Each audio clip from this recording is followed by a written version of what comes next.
তোমাকে বলেছিলাম ছেলেকে নিয়ে বাইরে বেরিও না। তা আমার ছেলেকে নিয়ে আমি বাইরে বেরোতে পারবো না? কি হয়েছে আন্টি, আপনাদের বাড়ির কাজের মহিলা আর তার স্বামীকে এইভাবে বাঁধছেন কেন? এরা ছেলে ধরে আমার ছেলেকে চুরি করে নিয়ে যাচ্ছিল।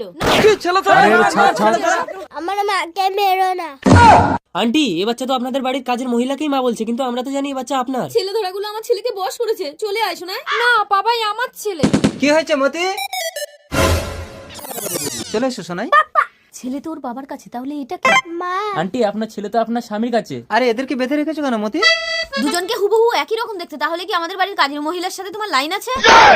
আমি বলছি আপনি আর আপনার কাজের মহিলা একসাথে সন্তান প্রসবের জন্য আমার ক্লিনিকে ভর্তি হয়েছিলেন। দুর্ভাগ্যবশত আপনি মৃত সন্তানের জন্ম দিয়েছিলেন, আর আপনার কাজের মহিলা যমজ সন্তানের জন্ম দিয়েছিল। আপনার স্বামী টাকা দিয়ে আমাকে বাধ্য করেছিল দুটো সন্তান দুজনের কোলে তুলে দিতে।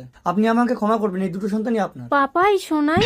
মতি, মতি, মায়া, মায়া তুমি আমার স্ত্রীকে বাঁচাও, সোনাইকে ছাড়াও বাঁচবে না।